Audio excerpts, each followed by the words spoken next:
여러분 안녕하십니까? KBS 아메리카 뉴스입니다. 어제 통과된 세제 개혁안에 포함된 오바마 케어 의무 가입 폐지를 놓고 벌써부터 후폭풍이 예상됩니다. 가까스로 줄었던 미보험자 수가 또다시 늘어날 것이라는 전망입니다. 김지은 기자가 취재했습니다. 건강보험 의무가입 조항 폐지를 담은 세제개혁안 통과는 향후 10년간 1,300만 명의 무보험자를 양산할 것이라는 전망입니다. 내년 1월 이 법안이 발효되면 2019년부터 오바마 케어 벌금이 사라집니다. 이렇게 되면 젊은 층 등 다수가 보험에 가입하지 않을 것이란 분석입니다. 맨데이트 조항이 있었기 때문에 보험 가입하는 사람들이 많이 늘어서 사실은 보험료가 아주 높지 않은 거를 유지할 수 있었던 거거든요.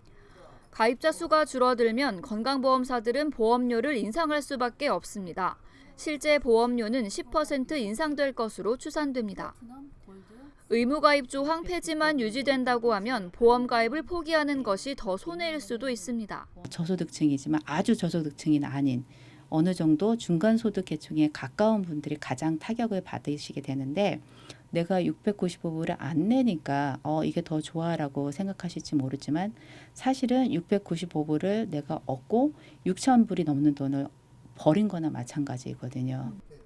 현행대로라면 연방빈곤선 138%로 확대된 캘리포니아의 메디컬 혜택도 그대로 유지됩니다.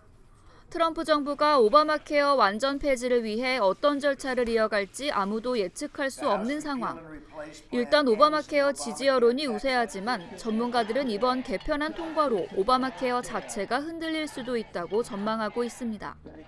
지금으로선 얼마 전 상원에서 통과가 거부된 이른바 트럼프 케어를 대안으로 볼 수밖에 없습니다. 당시 핵심 내용은 건강보험 선택폭은 늘리고 보험 상품들 간 경쟁을 부추겨 국민들이 낮은 가격으로 혜택을 누리게 한다는 것이었습니다. 하지만 이 역시 보험사들이 낮은 가격에만 초점을 맞추게 된다면 보험 혜택은 줄어든다는 지적입니다. KBS 뉴스 김지은입니다.